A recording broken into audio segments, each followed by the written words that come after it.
Exclusif. Les coulisses de l'affrontement verbal en Côte d'Ivoire entre Samuel Eto'o et André Onana avant le match Cameroun-Gambie. Tout commence dans la nuit du lundi 22 janvier 2024 à quelques heures du match Cameroun-Gambie. La sérénité règne dans la tanière. André Onana est dans sa chambre, confiant qu'il sera aligné le lendemain. Samuel Eto'o envoie son porte-parole Ernest Obama, appelé Onana. Même si ce n'est plus le parfait amour entre les deux, Obama sait qu'il doit beaucoup à Eto'o. Ernest Obama va et toque à la porte d'André Onana, le président veut te voir. André Onana, surpris, ne se doute de rien. Une fois dans la chambre de Samuel Eto'o, le président de la FECAFOOT lui explique que le manager sélectionneur des Lions indomptables, Rigobert Song, a décidé qu'il sera remplaçant face à la Gambie.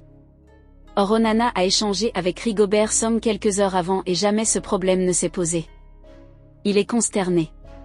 C'est alors qu'il dit au président de la FECAFOOT, « Je sais que la décision de ne pas me titulariser vient de toi. » Samuel Eto'o veut nier, mais Onana est ferme et lui demande d'apprendre à dire vérité. Le ton monte entre les deux. L'échange devient violent. Onana dit à Eto'o, « Tu es un menteur. Je n'aime pas les papas qui mentent. » Pour confronter Samuel Eto'o, André Onana appelle Benoît Angbois le team manager des Lions.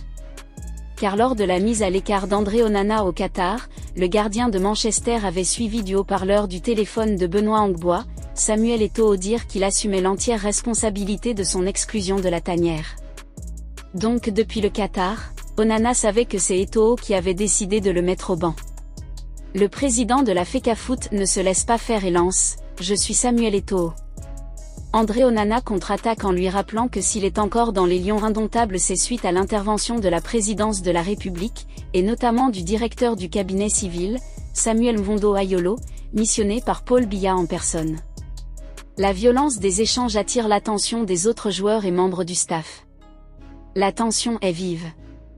Yaoundé est informé. Dans la matin, Narcisse Kombi-Mouel est dépêché en urgence.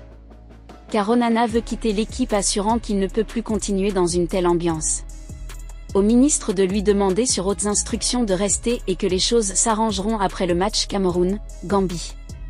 Ainsi va la République.